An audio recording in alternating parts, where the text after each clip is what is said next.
Welcome to The Family, a novella by Christopher Bloodworth, voiced by the author, Christopher Bloodworth.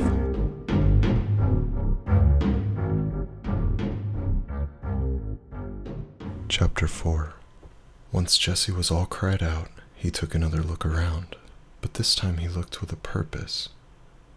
Jesse was only 7, and he would be the first to tell you that was only until next month when he finally turned 8. But even at that age, Jesse knew just how serious his situation was. Ben would have said that he was in a bowl of cereal, and Ben would have been correct. "This is a huge bowl of cereal," Jesse said under his breath. He hopped off the bed and began to walk around the room. Reaching out his hand, Jesse ran his fingers along the wall. It was made up of smooth, painted cinder blocks. Jesse looked at where the shelves of mannequin heads were bolted into the cinder blocks, trying to find something, anything. There was nothing to see, though, so Jesse kept walking. He paused for a moment in front of the single vent in the room. It was still blowing cool air, but was set into the wall 4 feet above his head. Jesse shook his head. Even if it crawled up the shelves, the vent was too small to fit even his head inside. Jesse sighed and kept walking. There were only more cinder blocks, shelving, and mannequin heads. What was the deal with the mannequin heads? He was surprised at how heavy it was. He turned it around in his hands, studying the blank surface. Flipping it over, he looked at the underside of the base. A number was painted there. A hot pink 5 with a circle around it. "Oval," Jesse said, because it wasn't a circle. It was egg-shaped, and egg-shaped things were ovals. Jesse put the mannequin head back on the shelf and picked up the head to the right of it. He flipped it over. There was a black 6 on the bottom with an X slashed through it. Jesse put that one back and picked up another. Flipping it over, he expected it to have a 7 on the bottom, but it didn't. It had the number 8 scrawled in bright blue paint, and only the number 8. Jesse put the head back on the shelf, frowning. What happened to number 7? And why didn't number 8 have a shape on the bottom along with the number? Jesse spun around the room, taking in all the blank mannequin heads on the shelves.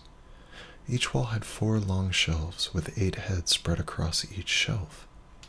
Every wall was the same except for the wall where the stairs were. This wall only had 3 rows of 6. The stairs. It was time.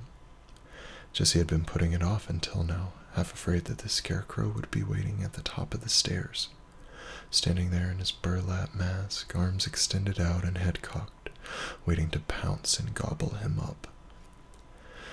Jesse took a deep breath and walked across the room. Heart pounding in his ears, he poked his head around the corner of the staircase and looked up.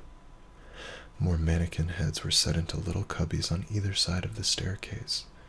At the top, nestled in the darkness on a shelf right above the largest door Jesse had ever seen in his life, was a single mannequin head. There was something different about this one, though. It was wearing a wig and was painted. Jesse put his right foot down on the first step.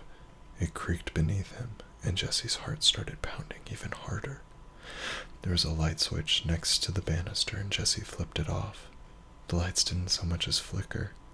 Jesse flipped the switch up and down several times before giving up on it. Holding on to the banister, his palms and face slick with sweat, Jesse listened harder than he ever had before. He listened for the sound of footsteps or a voice. Anything. When Jesse was sure that he was okay, he tried the next step with the toe of his left foot, pressing down on different spots as he searched for a silent place. He found that the outside of the step, where the horizontal met vertical, was quiet. He put his weight on this step, pressing his left foot all the way against the baseboard, and then he brought his right foot to the far right of the same step. Jesse cocked his head and listened again. All was quiet. He stepped up onto the next step in the same way, both feet on the same step, both pressed all the way to the outside. He listened for a few moments and took another step. He continued this slow, careful exploration all the way to the top. Once there, Jesse placed his sweating palm against the door. It was cool to the touch, and metal. There was a large handle on the right. It was a long, arcing metal bar that was bolted into the door at the top and bottom. The door reminded Jesse of the time his kindergarten class had gone on a field trip to the creamery just outside of Wrigley, Texas. The man leading the tour group had opened several doors of this type to show them what lay inside the freezers. Jesse's shoulders slumped as he remembered how hard the man had pulled on each of these doors to get them to slide open. There was no hope that he could pull one of them open. Jesse sighed, pressing his forehead against the cool metal of the door. An idea wormed its way into his head. He could press his ear against the door and hear what was happening on the other side.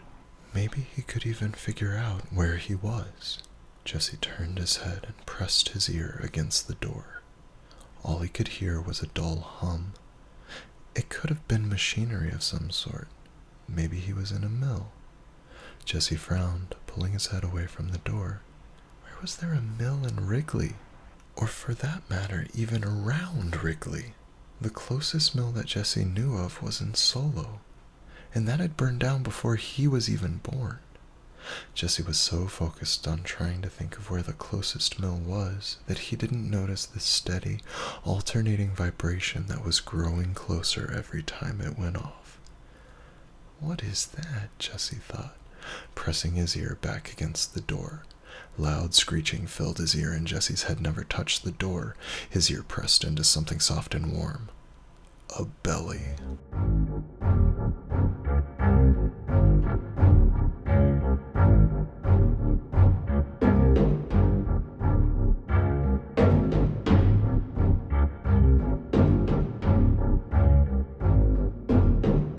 Welcome to the Family, a novella by Christopher Bloodworth, voiced by the author, Christopher Bloodworth.